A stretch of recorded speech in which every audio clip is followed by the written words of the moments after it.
vocês. Eu tenho andado à frente de vocês desde a minha mocidade até o dia de hoje. Eis-me aqui, testemunho contra mim diante do Senhor e diante do seu ungido, de quem tomei o boi, de quem tomei o jumento, a quem enganei, a quem oprimi, e das mãos de quem aceitei suborno para encobrir com ele os meus olhos. Falem, e eu o restituirei. Senhor nosso Deus, nós estamos diante da Tua palavra, diante, ó Deus, das Tuas sagradas letras, que podem alimentar a nossa alma. Mas Tu sabes, ó Deus, que nós carecemos da Tua intervenção para que o Teu Santo Espírito aplique a Tua verdade aos nossos corações, alimente a nossa alma, para que possamos, ó Deus, ter o nosso coração, nossa fé fortalecida. E como igreja do Senhor, a nossa alma, ó Deus, seja enriquecida com a Tua verdade. Ilumina os nossos olhos. Nos faz, ó Deus, compreender a profundidade, a largura do amor de Cristo, para que possamos, ó Deus, ser tomados da plenitude do Senhor, como o apóstolo Paulo orou na carta aos Efésios. Isso nós te oramos, ó Deus, em nome de Cristo. Amém. Meus irmãos, chegamos a 1 Samuel capítulo 12. Depois do desenrolar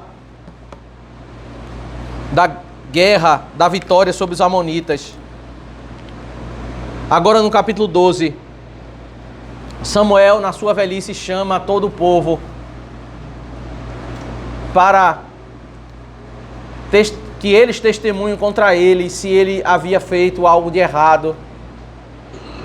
Havia uma queixa sobre essa questão do suborno, da falta de integridade para com os seus filhos. E esse foi o histórico de corrupção lidado com o sacerdote anterior, que foi Eli. E aqui há uma passagem, né? A Saul, ele exerceu a liderança, usado pelo Senhor, ele fez a vitória, já agiu como rei, e agora ele vai fazer a passagem formal dessa liderança no que diz respeito ao julgamento civil. Não como sacerdote, mas como julgamento civil, como líder civil, para que agora ele faça esse juízo, e ele se coloca agora como réu perante o novo rei e perante o povo, para que o povo traga acusações perante ele, perante o rei, diante dele, se ele fez algo de errado. O verso 1 ao verso 5 trata exatamente disso. Algo interessante no versículo 1, que nos ensina acerca da oração, é que Samuel, ele representa a figura mediatória de Cristo. Ele, nesse verso 5, ele vai representar também essa integridade de Cristo, a perfeição de Cristo. E a figura sacerdotal de todo o Antigo Testamento representa esse conceito, o mediador. Você não pode entrar no Santo dos Santos, você não pode. Então, quando eles quiseram um rei, eles foram a Samuel e pediram um rei. E Samuel, mesmo triste com aquele pedido, porque sabiam que aquilo ali envolvia carnalidade, eles olhavam para as outras nações. Samuel disse: vocês pediram um rei e eu constituí um rei para vocês. Quando nós oramos ao Senhor, meus irmãos, nós temos uma porta aberta. Cristo, o nosso mediador, agora nos faz ter um livre acesso, canal de diálogo com o Pai, para nós entregarmos as nossas petições. Muitas vezes as pessoas acham que ter essa porta aberta lhes dá direito de pedir tudo aquilo que está no seu coração. E às vezes elas pedem coisas que não vão fazer bem para as suas vidas, que trazem mais prejuízo do que bênção. E muitas vezes nós lutamos, oramos e pedimos, e como juízo de Deus, muitas vezes nós recebemos aquilo que pedimos, aquilo que o nosso coração quer, que foi exatamente Deus deu o pedido deles como juízo para eles, porque Saul vai ser juízo para eles, não vai ser bênção. Quando nós nos colocamos diante de Deus em oração, meus irmãos, nós colocamos ali, e o que deve ter em nossa mente é que nós estamos diante de um Deus em que nós podemos nos derramar. Mas à medida que eu entrego as minhas petições, e eu posso naturalmente pedir errado, e sabendo disso, que Deus é mais sábio que eu, que Deus ele sabe o que é melhor para a minha vida, eu devo me colocar em oração, em temor ao Senhor, em fé, sabendo que Ele sabe mais para mim, em colocar em um ato de rendição. Não em um ato de alguém que pede insistentemente, entendendo que já nós sabemos o que é melhor para as nossas vidas. Mas em uma reverência, nos rendendo ao Senhor, dizendo, se assim for da tua vontade, faz isso ou aquilo. Mas se não for da tua vontade, se não é do teu agrado, não nos dá isso que nós estamos te pedindo. Somente, meus irmãos, se nós tivermos fé, nós vamos colocar isso no nosso coração, em cada petição que nós fizermos diante do Senhor.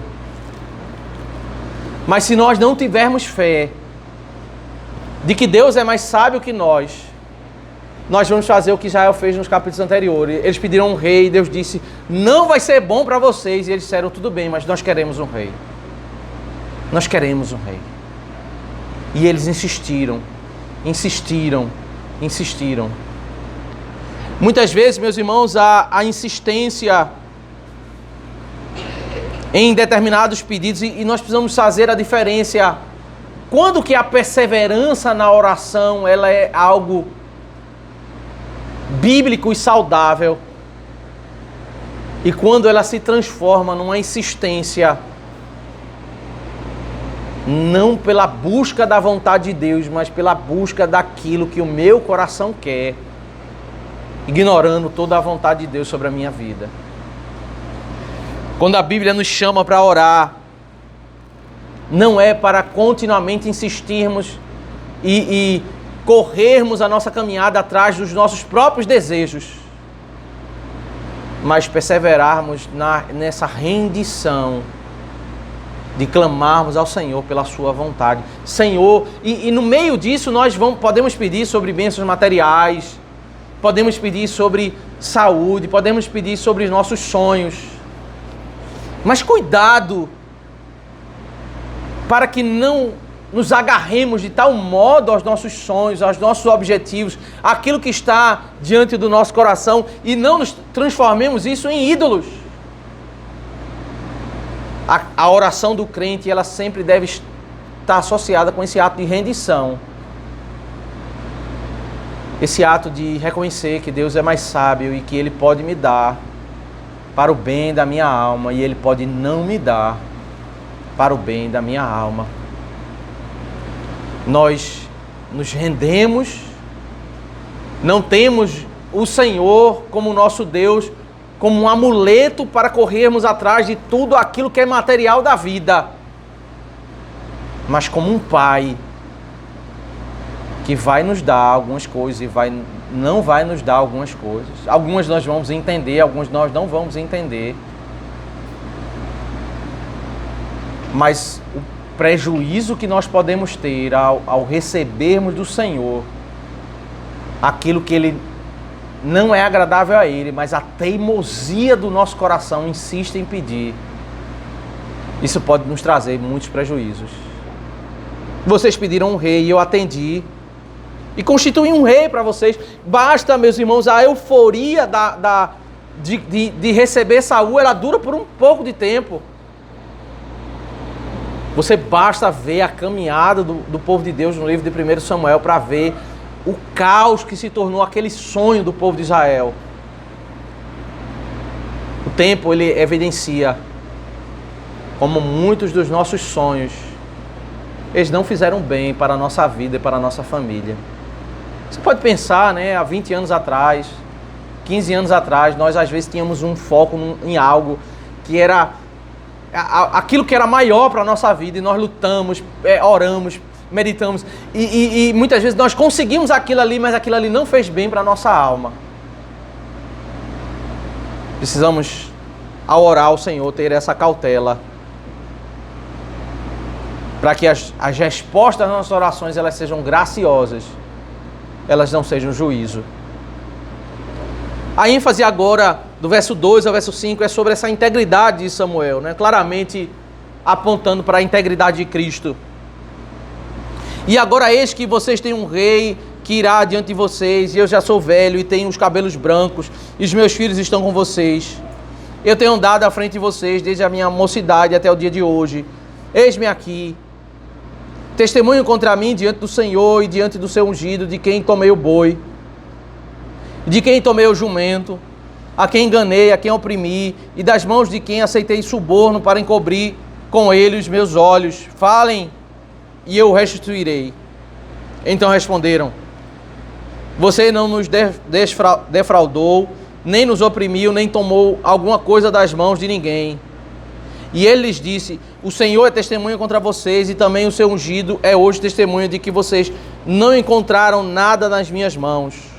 E o povo confirmou: Deus é testemunha. Na passagem, Samuel aqui num ato público, passa a liderança civil para Saul, e naquele primeiro momento ele se coloca voluntariamente, ninguém levantou denúncia contra ele, mas ele disse: olha, agora eu quero que vocês apresentem nesse momento se eu roubei o bem de alguém, o jumento. Ao longo da história, meus irmãos, a função de juiz era sempre marcada por isso, era alguém que tinha a oportunidade de receber muito dinheiro, muito para favorecer alguém numa causa, e essa é a desordem da história da humanidade, né? Os juízes, eles muitas vezes recebem muito suborno, muitas riquezas, para não julgar segundo a reta justiça, mas favorecer um, favorecer outro. No Brasil, as pessoas chamam isso até de política, né? Na realidade, o nome disso é corrupção. O nome disso é falta de integridade. Essa é a marca da história da humanidade que invadiu a história do povo de Deus. É o que aconteceu com os filhos de Eli. Poucos capítulos antes daqui, eles faziam isso. Eles eram sacerdotes, foram treinados na palavra, mas na hora de julgar a verdade, eles muitas vezes favoreciam porque eles recebiam propina, recebiam bens. Terrivelmente, no meio da eclesiástico, as pessoas fazem alianças, troca de favores. E muitas vezes as pessoas ficam chateadas quando numa reunião eclesiástica uma pessoa vota contra aquela outra, porque houve acordos e eles chamam isso de política. E eles ficam chateados quando uma pessoa vota contra a decisão da outra, porque eles não estão preocupados com a verdade, mas eles estão preocupados com um acordo político. Não há diferença dessa realidade aqui de 1 Samuel.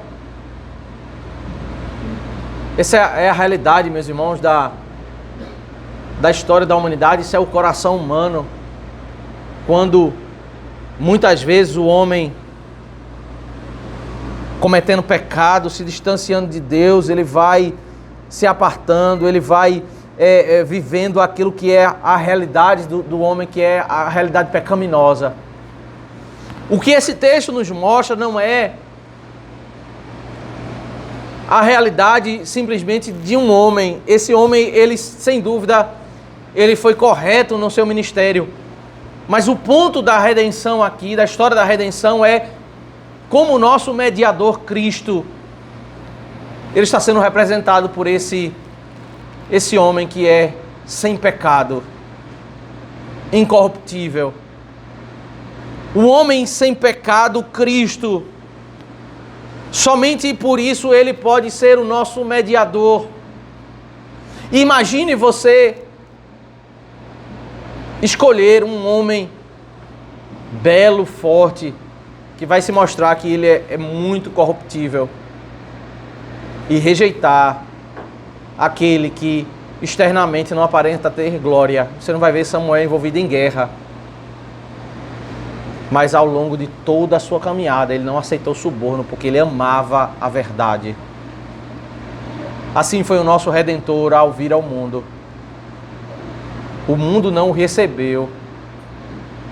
A glória estava ali diante dos olhos dos homens, e os homens não o quiseram receber, mas olharam para aquele, veja porque ele foi trocado diante de Pilatos por um criminoso que poderia, na perspectiva deles, ele tinha mais poder para liderar uma revolta, para lutar contra Roma. Ele é rejeitado. É como, meus irmãos, os nossos olhos distantes de Deus, nós não conseguimos apreciar a verdadeira riqueza.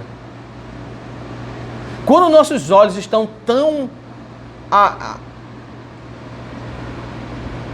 ofuscados, tão distantes da verdade, Barrabás, na nossa perspectiva, vai ter mais glória do que o Senhor da glória. Saul vai ser uma melhor opção do que Samuel. Nós vamos olhar para Cristo e nós vamos ver fraqueza, nós vamos ver imperfeição, nós vamos ver que os seus discursos têm erros, têm pecado. Foi isso que os fariseus fizeram. Mas o problema é que eles não conseguiam discernir. A palavra de Deus, ela vai como que transformando a nossa mente, arrancando as nossas ideias, mudando perspectiva, para que possamos olhar mais claramente. E aquilo que muitas vezes a nossa caminhada de vida tinha muita glória, passa a ser visto como uma coisa não tão gloriosa. E aquilo que é desprezível passa a ser visto claramente como algo glorioso. Nesse ajuste por meio da palavra de Deus, nossos olhos são iluminados para perceber a glória de Deus, a glória da integridade de Cristo, a integridade da sua palavra. As pessoas falam e tratam a Bíblia como um amuleto, falam que ela é a palavra de Deus, mas o nosso coração, ele revela, as nossas práticas revelam o que está no nosso coração. O quanto a palavra tem valor para a nossa vida, o quanto a palavra é relevante para o nosso dia a dia, para mudar a minha perspectiva, para eu ter sede da palavra. Isso revela o que está no meu coração. Se a minha admiração está sobre, em primeiro lugar, a beleza de Saul, a sua força, o seu vigor. Se eu vejo beleza, ou riqueza ou pobreza, ou se eu olho para Samuel, que aponta para Cristo, cabelos brancos, final da vida, mas um juiz íntegro, eu olho para ele e vejo fraqueza ou vejo riqueza. A narrativa vai lidar com isso, né? A pessoa de Samuel vai sair da cena, vai entrar Davi, e Davi ele vai ser apresentado não como essa glória externa. A primeira cena de colocar Davi como rei é um jovem pequeno. Até na cena da luta contra Golias, ele ganha a batalha, mas é porque ele joga uma pedra. O que o enredo de 1 Samuel está mostrando é onde estão os meus olhos, naquilo que é a glória desse mundo, com pobreza espiritual, ou na glória de Cristo, que perante os meus olhos parece não ter valor perante a glória deste mundo. Davi representa exatamente isso, Samuel representa exatamente isso na sua velhice. Diante dessa cena, agora verso 6 ao verso 11, Samuel vai chamar o povo para falar um pouco sobre a graça do Senhor na história. Então Samuel disse ao povo: o Senhor é testemunha, Ele que escolheu Moisés e Arão e tirou os pais de vocês da terra do Egito. Veja que propositalmente Samuel quer olhar um pouco para a história, ele vai trazer a pauta agora a Moisés e Arão, acontecimentos do passado, da libertação do Egito. Agora fiquem aqui, porque eu vou discutir com vocês diante do Senhor com relação a todos os seus atos de justiça que Ele realizou em favor de vocês e os seus pais. Veja, Ele falou da integridade dele, porque nessa história a integridade dele representa a história da integridade de Cristo.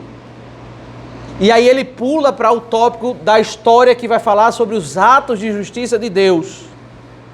Ele quer trazer a justiça de Deus, é o tema em pauta.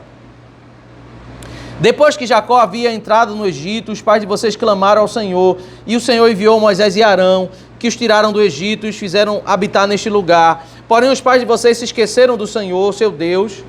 Então ele os entregou nas mãos de Sísera, comandante do exército de Azor, e nas mãos dos filisteus e nas mãos do rei de Moabe, que lutaram contra eles. Eles clamaram ao Senhor e disseram: pecamos, pois deixamos o Senhor e servimos os Baalins e Astarotes. Mas agora livra-nos das mãos de nossos inimigos e te serviremos. O Senhor enviou Jerubaal, Baraque, Jefté, Samuel e os livrou das mãos dos inimigos que os cercavam, e vocês viveram em segurança.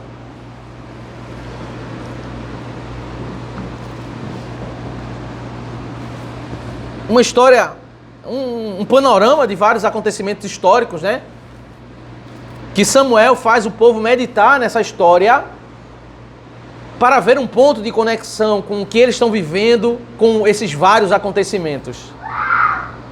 O texto vai dizer, está claro à luz das informações que tivemos anteriormente, mas claramente no versículo 12, é que o que levou eles a escolher um rei, querer Saul, foi porque eles tinham medo das invasões dos inimigos. E eles não estavam vendo uma liderança pronta para a guerra.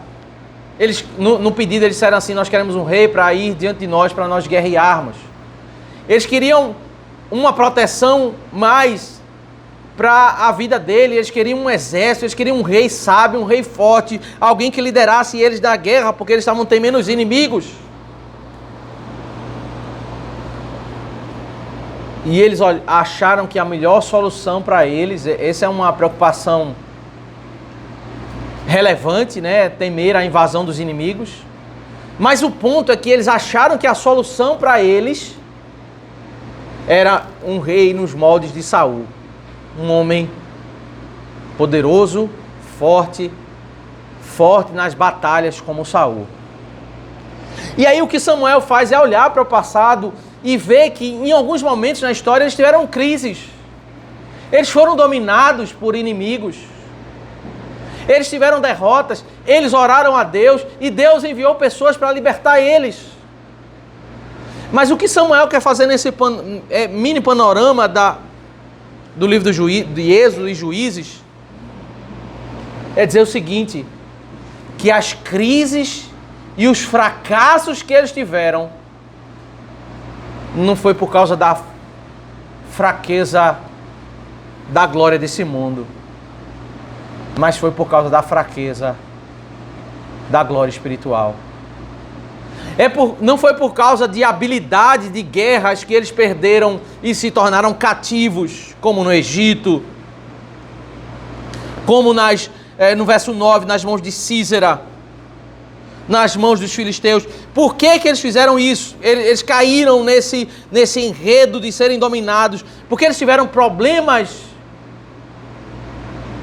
com a invasão dos exércitos, porque eles se apartaram de Deus. Veja como Samuel está conectando. A minha vida espiritual, ela vai trazer consequências, tragédia para a minha vida como um todo. E a solução não é eu agora buscar lidar com o meu problema da glória desse mundo, buscando vigor na glória desse mundo, mas é restaurando a origem do problema. Aí Deus, para o povo do Senhor, Deus, ele deu Moisés e Arão, que não são homens de guerra.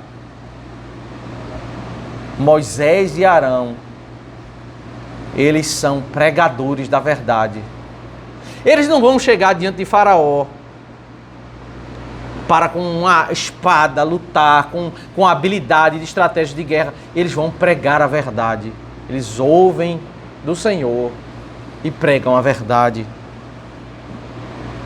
Deus deu Moisés e Arão os atos de justiça do Senhor, a graça do Senhor derramada. E quando, veja o versículo 8, quando os pais de vocês clamaram no meio da dor, Deus enviou Moisés e Arão. Quando eles clamaram, dá-nos um libertador para vencer essas crises, dá-nos uma solução para lidar com esses problemas da minha vida. Exércitos inimigos estão invadindo.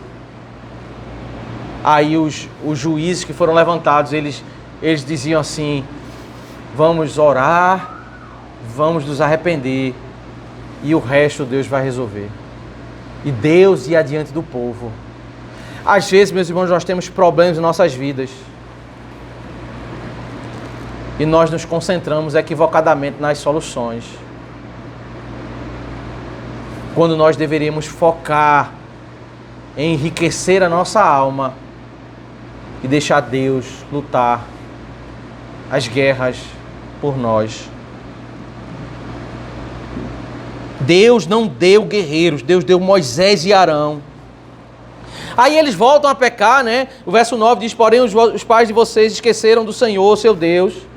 Então ele os entregou nas mãos de Sísera. Deus, os inimigos foram dados especialmente pelo Senhor, como para que o povo entendesse onde é que está a maior riqueza da vida. Verso 10, eles clamaram ao Senhor e disseram: pecamos, pois deixamos o Senhor e servimos Baalins e Astarotes. Mas agora livra-nos das mãos dos nossos inimigos e te serviremos. O Senhor enviou Jerubaal, Baraque, Jefté e Samuel e livrou das mãos dos inimigos que os cercavam, e vocês viram em segurança. A história do livro dos Juízes, meus irmãos, é um livro que contém guerras. Mas o cerne da mensagem dos Juízes é que a vitória não é por causa da habilidade de um guerreiro. Até o guerreiro mais poderoso no meio do povo de Israel, que é Sansão, por causa do pecado, ele termina derrotado vergonhosamente. Seus olhos são vazados, porque maior é a vitória daqueles que estão em comunhão com o Senhor. Quando nós estamos em comunhão com o Senhor, meus irmãos, o Senhor, ele se agrada de nós. O Senhor ouve as nossas orações, nos dando favoravelmente aquilo que é bênção para as nossas vidas, negando aquilo que nós pedimos e que não é bênção para as nossas vidas. Samuel está fazendo eles olharem para a história e dizendo: olha, a cena de hoje é uma repetição de várias cenas da história. Vocês são teimosos, pedindo aquilo que o coração de vocês querem, que é a olhar para a riqueza material em detrimento daquilo que é o mais valioso, que é comunhão com Deus. Essa é a maior riqueza da nossa alma, comunhão com Deus. Não é o fim da vida de Esaú em ter muito gado, mas é que os filhos e os netos de Esaú, no Monte Seir, eles vão ser chamados de avermelhados, amantes das coisas desse mundo. Eles não têm prazer nas riquezas espirituais. Eles oravam no passado, e quando Deus quis abençoar, Deus dava a Moisés e Arão, e quando Deus queria punir, Deus dava a Saul. Quando Deus queria abençoar, Deus dava alguém para fazer eles voltarem para a palavra. Para a palavra. Aí eu posso fazer uma rápida avaliação do meu coração. Se o meu coração, ele só se ocupa para pensar em desejar, em ansiar por aqueles alvos que são como a glória desse mundo, como Saul, eu estou tendo essa problemática do povo. Mas se no meu coração eu tenho uma grande preocupação da riqueza espiritual, se a palavra, o culto, a oração, ele tem prioridade na minha vida, aí de fato, todas as demais coisas, elas vão ser acrescentadas pelo Senhor. A fé, alguns teólogos dizem que a fé é o caminho do contraditório, né? Parece contraditório. Porque muitas vezes aquilo que nós vamos fazer ao ter fé parece que vai prejudicar a nossa caminhada, mas ao confiar na verdade de Deus é exatamente ali onde a gente vai ganhar a vitória. O encontro de Deus com Josué.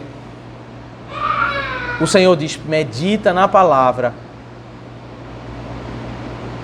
É assim que nós não se aparta para a direita, para a esquerda, porque aí tudo vai ser abençoado. Deus, ele vai dirigir a nossa vida. Aí tem a guerra, a muralha cai e eles ganham a guerra. Algo contraditório. Não é uma força dos guerreiros, é pelo som da trombeta, o sopro. Pelo sopro, a vitória do Senhor. Sabe como muitas das guerras que nós temos na nossa vida, elas serão vencidas? Pela intervenção de Deus, não vai ser pelo meu esforço, pelo seu esforço, vai ser porque Deus vai agir extraordinariamente. Mas o meu coração, ele deve estar focado na glória do Senhor e não nas coisas desse mundo. E é por isso, meus irmãos, que no dia do Senhor eu paro. Porque eu estou dizendo para Deus, o que mais importa na minha vida é conhecer a Tua palavra, é que os meus filhos sejam alimentados nessa riqueza. Não existe tema mais importante, não existe informação mais valiosa, não existe trabalho mais valioso, é somente o Senhor trabalhar no meu coração para eu enriquecer a minha alma com a Tua verdade. Mas como? Se eu tenho tantos problemas, se eu tenho tantos afazeres, eu vou ter fé para ver Deus trabalhar no meu coração, confiando no Senhor e adiante de mim, Deus, ele vai fazer o que lhe agrada. Olhar para as obras de Deus, para essa história. Agora Samuel, veja, ele vai contando a história, agora ele vai conectar o passado com o presente, verso 12 ao verso 18. Quando vocês viram que Naás, rei dos filhos de Amon, vinham contra vocês, vocês me disseram, não queremos um rei sobre nós, quando na verdade o Senhor, seu Deus, era o rei de vocês. Veja, ele está conectando, aconteceu vários pedidos, problemas no passado, eles pediram a Deus um libertador e Deus deu homens para trabalhar o lado espiritual, mas vocês não se preocuparam que o problema era o lado espiritual, vocês se preocuparam quando vocês viram o problema das invasões, vocês olharam para o problema material. Eu não quero enriquecer o meu coração da verdade, eu quero um rei nos moldes de Saul, um rei nos moldes do mundo. E agora aqui está o rei que elegeram e que pediram.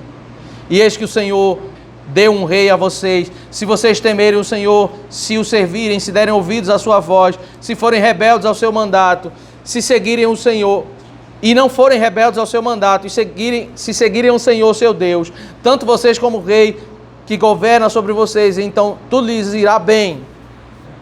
Samuel, ele denuncia o pecado, mas ele diz, vamos olhar para frente. Vocês erraram. Mas se a partir de agora vocês começarem a obedecer ao Senhor, tudo vai ser bênção. Vamos deixar o passado para trás. Escolham as lições sobre o passado, mas olha para frente. Se, porém, vocês não derem ouvidos à voz do Senhor, mas forem rebeldes ao seu mandato, a mão do Senhor será contra vocês, como foi contra os pais de vocês. A história dos pais, ela está conectada com a nossa história. Paulo diz em 1 Coríntios 10 que a história bíblica, ela foi escrita para o nosso exemplo, para a nossa assimilação. A história do passado, ela tem uma conexão com a nossa história. Verso 16, fiquem agora aqui e vejam esta grande coisa que o Senhor fará diante de vocês. Não estamos no tempo da colheita do trigo, pois eu vou clamar ao Senhor e Ele mandará trovões e chuva. E vocês saberão e verão que é grande a maldade que praticaram aos olhos do Senhor e pedindo um rei. Então Samuel invocou o Senhor e o Senhor mandou trovões e chuva naquele dia. E todo o povo tremeu grandemente o Senhor e Samuel. Então Samuel, ele ensina sobre a integridade de Cristo, ele ensina sobre a história, e depois ele conecta a história, ele faz aquela grande cerimônia de celebração, né, que seria uma cerimônia de alegria, logo depois de uma grande vitória de batalha. A passagem de bastão para o novo rei seria um momento festivo, ele faz se transformar num momento de reflexão, para eles entenderem o tamanho do pecado que eles cometeram. A história do passado, ela se aplica ao presente. Muitas vezes a Bíblia, ela nos ensina esse conceito, meus irmãos, é muito claro nas Escrituras. Na história de Davi, na história do bom samaritano, quando Davi não conseguia perceber o tamanho do seu pecado e Natã contou uma história que ilustrava, e Davi não estava sabendo que ele era o personagem daquela história. E Natã pede para Davi exercer o julgamento e ele se condena sem saber, ele julga segundo a verdade. Ele conseguia julgar a verdade quando tratava com as outras pessoas, mas com ele não conseguia julgar a verdade. A história do bom samaritano é a história de um judeu que ele chega para interpelar Cristo, para pegar Cristo, e Cristo conta uma história e chama ele a dar um parecer no final da história. Nessa história, Cristo está fazendo com que ele diga que ele é a pessoa pecaminosa da história. Ele diz e ele não percebeu que ele estava se condenando. Que dificuldade, meus irmãos, nós muitas vezes temos de perceber que as nossas escolhas e a nossa história, elas estão em conexão com a história do Êxodo, do tempo dos juízes, de tempo de 1 Samuel. Nós não conseguimos fazer esse link, às vezes a gente julga muito bem e diz assim, o povo de Israel no Êxodo, eles pecaram. O povo no tempo dos juízes pecaram, aqui o povo pecou escolhendo Saul. Mas e as nossas escolhas? Muitas vezes a gente precisa fazer exatamente o que Samuel está fazendo. A nossa vida, as nossas escolhas estão conectadas com a história do povo de Israel que eles tomaram. E eu quero mostrar para vocês a realidade disso. Ele faz um sinal, né? No tempo em que não havia chuva, ele manda, ele suplica ao Senhor e a chuva é derramada para evidenciar. Veja, o ponto aqui não é o sinal. O sinal é um meio para que eles pudessem, pela fraqueza deles, acreditar que a verdade que estava sendo pregada deveria ser recebida com fé. Eles deveriam acreditar na verdade. Eles colocaram o coração deles na glória de Saul, na glória externa. O vigor da alma deles estava em Saul e não na aparente fraqueza de Samuel, a glória de Cristo, que apontava para a glória de Cristo. Mas Samuel, como nesse momento, depois de argumentar e conquistar a mente deles, de que eles estavam seguindo por um caminho errado, Agora Samuel, ele, de modo muito pastoral, ele quer conduzir os seus ouvintes a olhar para frente. O Evangelho, ele faz isso, meus irmãos, ele nos mostra o quanto nós pecamos. Mas todo o Evangelho é fundamentado na graça. Você não bebe do Evangelho para você se sentir e sair do Evangelho no fundo do poço. Mas você recebeu um direcionamento e consolo para você levantar e viver para a glória de Deus. E agora, a partir do verso 19, o texto diz: todo o povo disse a Samuel: ore por estes seus servos ao Senhor, seu Deus, para que não venhamos a morrer, porque a todos os nossos pecados acrescentamos o mal de pedir para nós um rei. Então Samuel disse ao povo: não tenham medo, vocês de fato cometeram todo este mal. No entanto, não se desviem de seguir o Senhor, mas sirvam o Senhor de todo o coração. Quando nós, meus irmãos, chegamos como povo de Deus para ouvir a pregação do Evangelho, e no meio da pregação do Evangelho, o Senhor fala sobre a sua santidade, sobre os nossos pecados. Nós precisamos ouvir sobre os nossos pecados para não cometermos os mesmos erros, para aprendermos que muitas vezes as nossas escolhas vão prejudicar a nossa vida. Mas o Senhor, que é representado por Samuel, que é representado por essa integridade, ele é agora representado por essa palavra que fala sobre graça e perdão.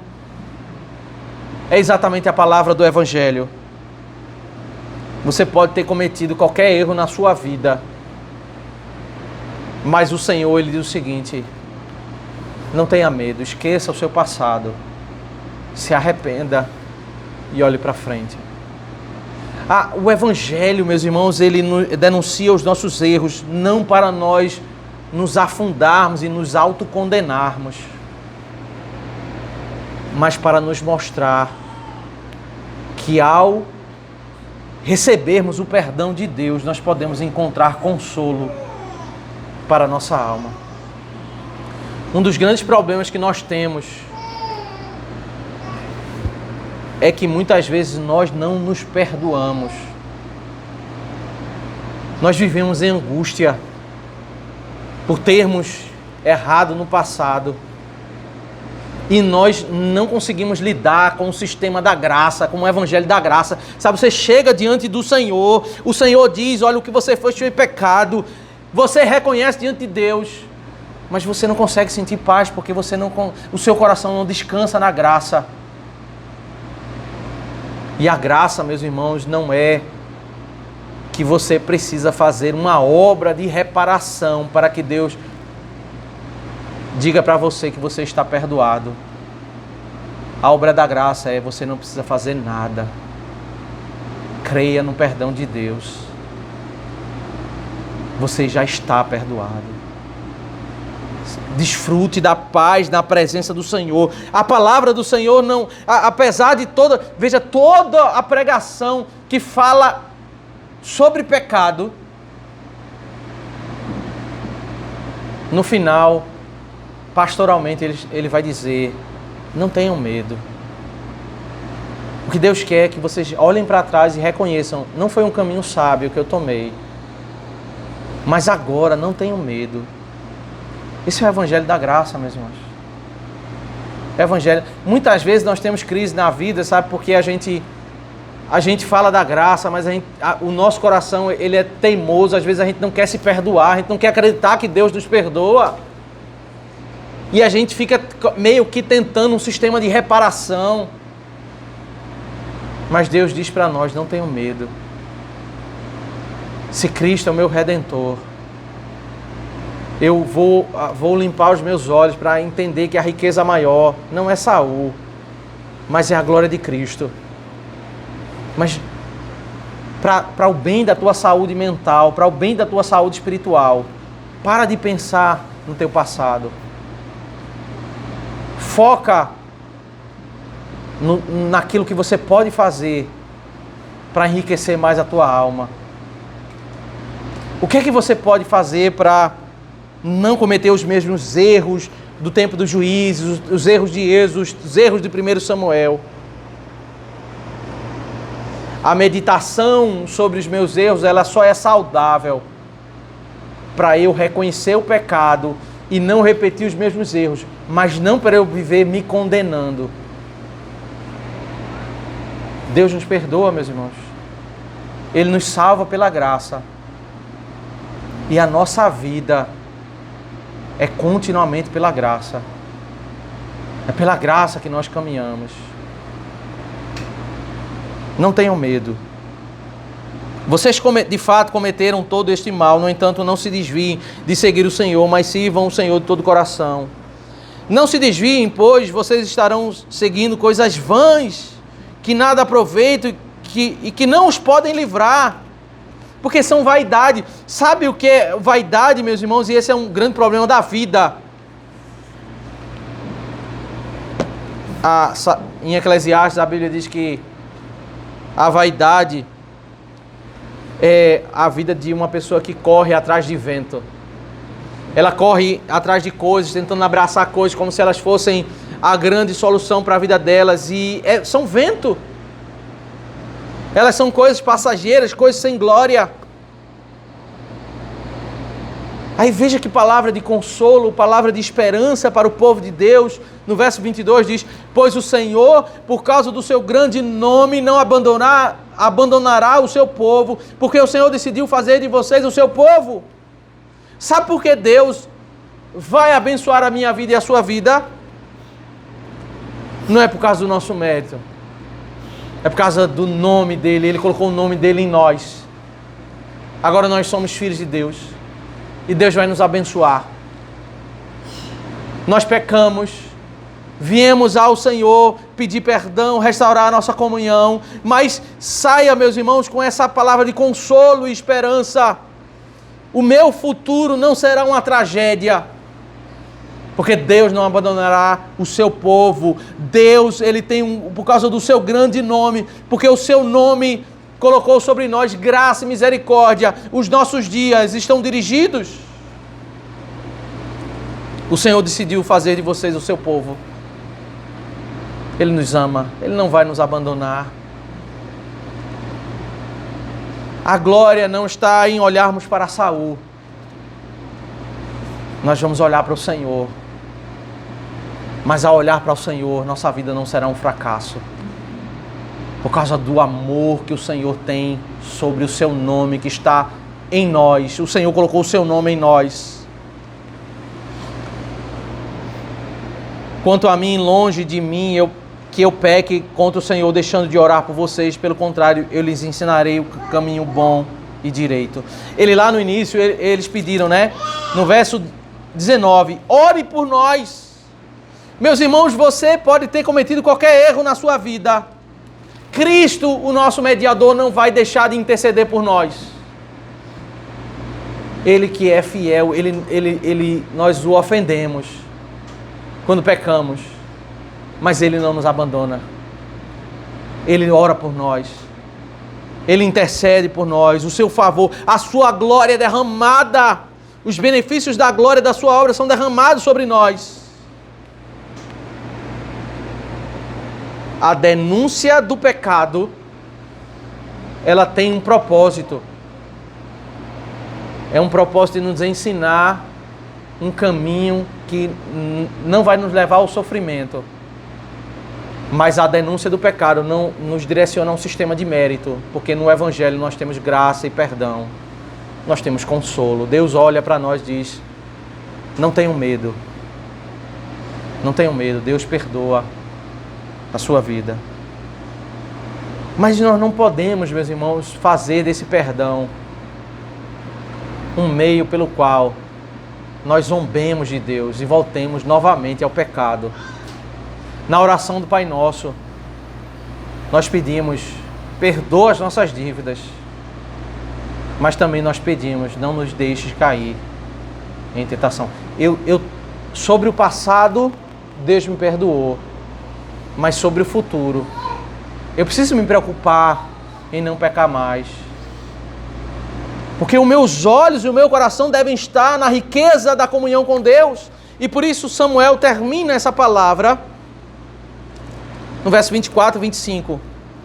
Então somente temam o Senhor e sirvam a Ele fielmente de todo o coração. Vejam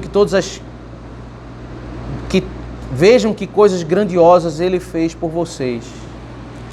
Tema ao Senhor por gratidão, meus irmãos. Olhe para o passado e veja quanto o Senhor fez por vocês.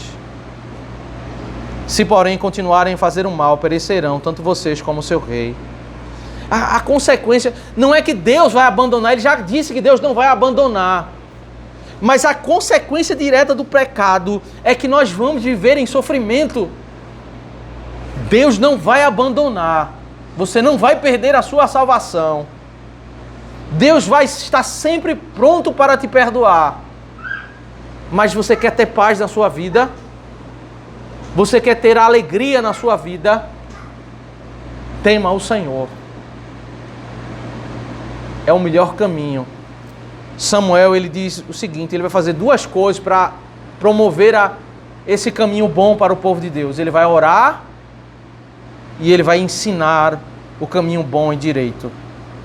Aqui está, meus irmãos, o caminho para a riqueza da nossa alma. Temos Cristo intercedendo por nós. E buscarmos ouvir de Cristo a sua palavra. Por que você deve priorizar o culto ao Senhor para você e para a sua família no dia do Senhor, de manhã e de noite? Porque apesar de você chegar na sua vida e deixar muitos bois e muito gado, a maior riqueza do mundo para suas descendentes, o relato de Ezequiel 35 que nós lemos é um relato de uma tragédia. Uma família pobre. Rica, mas pobre. Ou você admira a força e a beleza de Saul, ou você admira o vigor das palavras, dos ensinos daquele homem de cabelo branco, que não vai te ajudar a lutar contra um exército inimigo, mas ele vai te ensinar a verdade para que o teu coração tema o Senhor. Priorizemos, meus irmãos, a riqueza do Senhor. Que o Senhor Deus nos abençoe.